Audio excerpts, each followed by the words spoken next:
देश में लीडर है या ये डीलर है। डीलर नहीं चाहिए इस देश को, लीडर चाहिए। नहीं क्यों नहीं जब भी मिर्ची लगाता हूं ये लोग पॉपकॉर्न की तरह मेढक की तरह कुत्ते रहते हैं। एक पार्टी है 99 जीतती है तो बोलती है हम जीत गए, और दूसरा है 9 आतंकी कैंप दबा हो गए, 11 मिलिट्री बेस पर हमला हो गया और बोले हम जीत गए। सबसे पहले भारतीय सैन्य शक्ति के पराक्रम, साहस और शौर्य के लिए एक बार जोर से नारा लगाइए, भारत माता की, भारत माता की।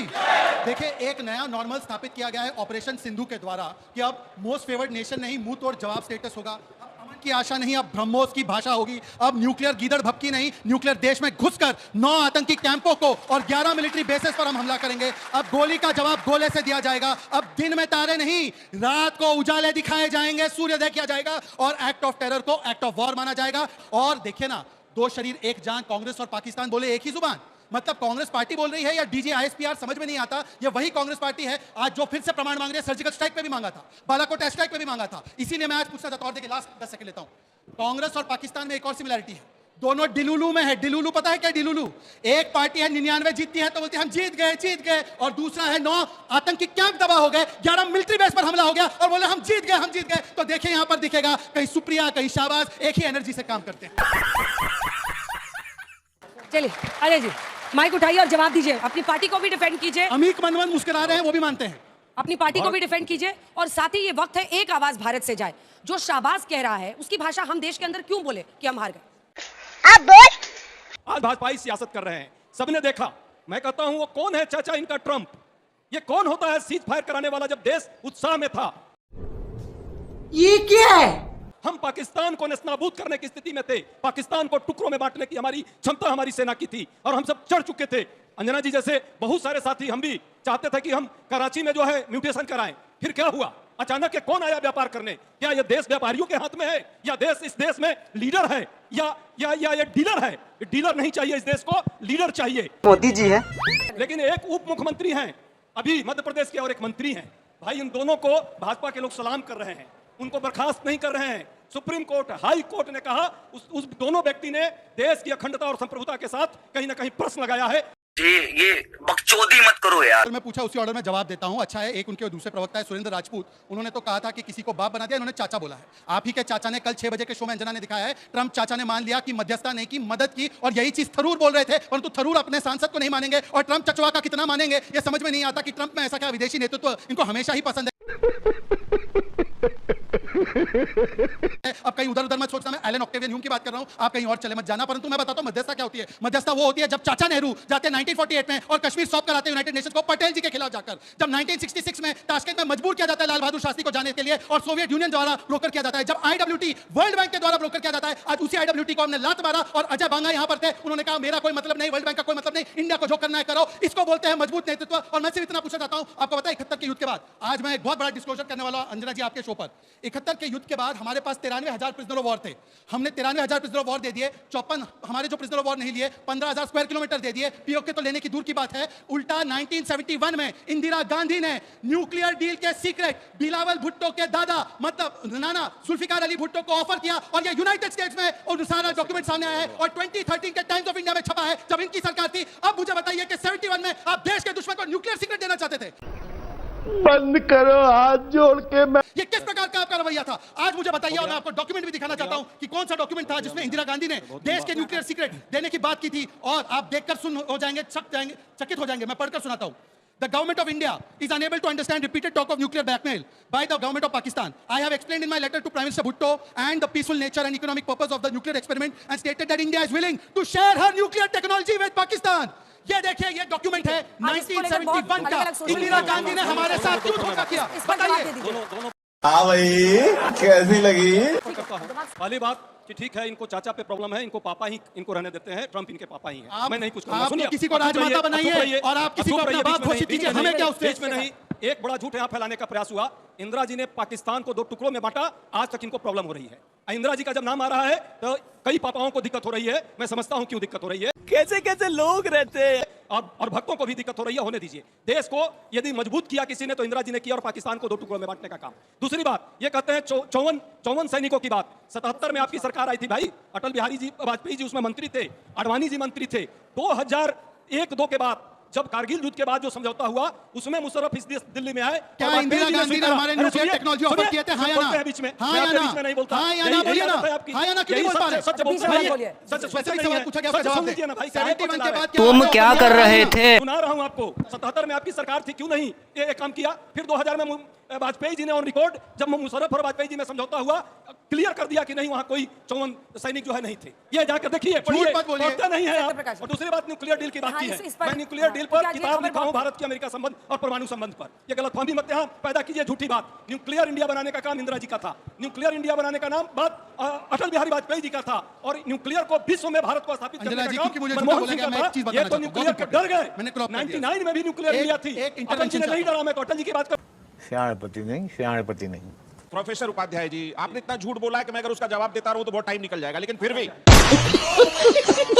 On the fact, on the record बता दूं, आगरा में कोई समिट जो हुआ था उसमें कोई डॉक्यूमेंट साइन नहीं हुआ, कोई समझौता नहीं हुआ। इस बात को आप लोग चेक करिए, ये झूठ बोलते रहते हैं।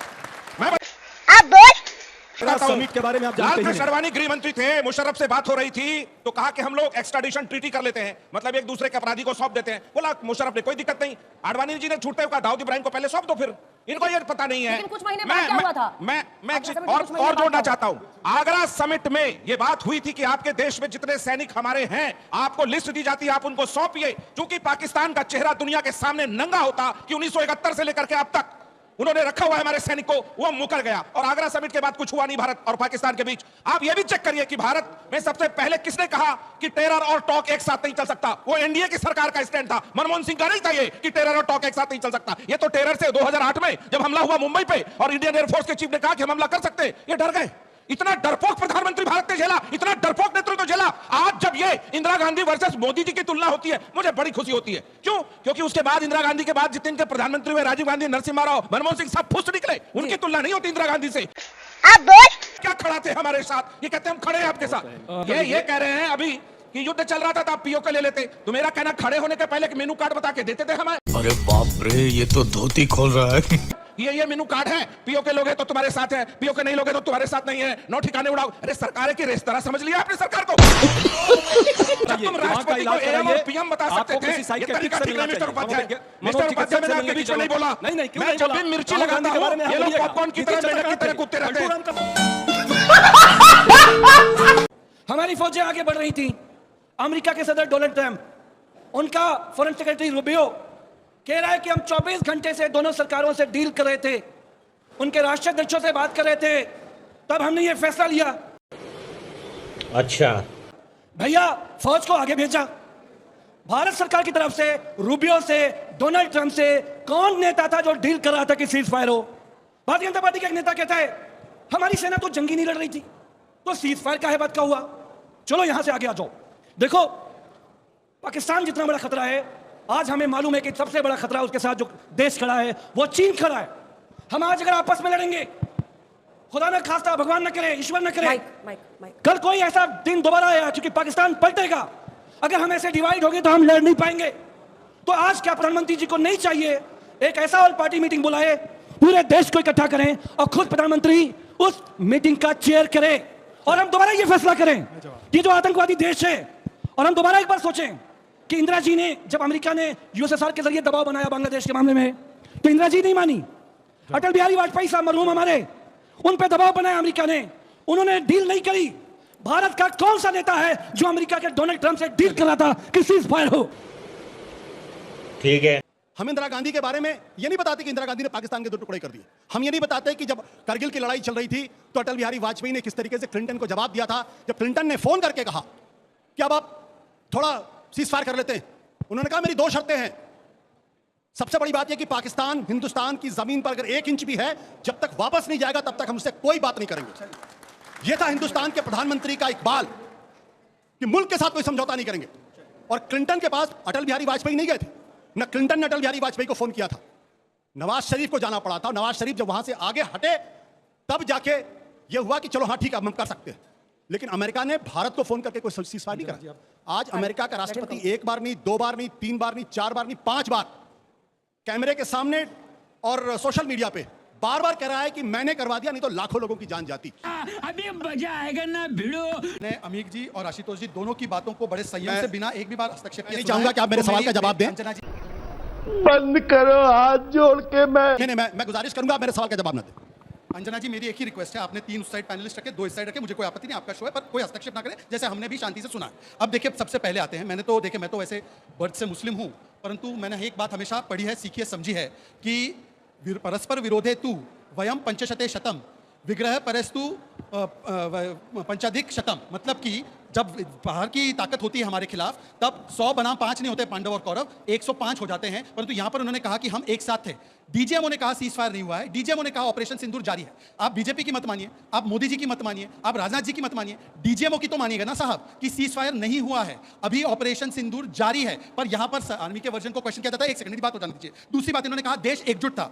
मैं रुको जरा, एड्रेस करना चाहता हूं, सिद्धरमैया पाकिस्तान पे कार्रवाई मत करो, तारिक कर रहा पाकिस्तान से बातचीत करो, सैफुद्दीन सोज पाकिस्तान बोल रहा है नहीं किया है तो क्यों मानते नहीं हो, लेफ्ट का प्रोटेस्ट आज हुआ है कि आईडब्ल्यूटी को क्यों सस्पेंड किया गया, संतोष लाड कर्नाटका के मंत्री आईडब्ल्यूटी को काहे सस्पेंड किया है, विजय वड़त्तीवार पाकिस्तान को क्लीन चिट, कर्नाटका के एमएलए आज मंजुनाथ जी बोलते हैं कि शो ऑफ किया गया सिंदूर में, आपकी नेत्री आतिशी मार लेना, पाकिस्तान ने हाथ कहां जोड़े, रॉबर्ट वाड्रा हिंदुत्व जिम्मेदार है, लाल बिहारी यादव नेता प्रतिपक्ष समाजवादी पार्टी के कहते हैं कि पहलगाम करवाया गया, मतलब पाकिस्तान को सीधे सीधे क्लीन चिट। मैं केवल यहां पर बैठे हुए लोगों को पूछना चाहता हूं, ये एकजुटता है पाकिस्तान को क्लीन चिट देना, ये सेना के मनोबल पर चोट करना रफाल का टॉय लेकर, या कहना चन्नी जी की तरह कि मैं सर्जिकल स्ट्राइक के प्रमाण के बाद भी विश्वास नहीं करता, या बॉडी का अकाउंट मांगना, ये एकजुट होना है। मैं पूछना चाहता हूं आशुतोष जी, अब बताइए कि वाजपेयी जी ने कभी सवाल नहीं पूछा इंदिरा गांधी जी से, यही अंतर है वाजपेयी जी में और राहुल गांधी में, उनकी तुलना भी नहीं हो सकती।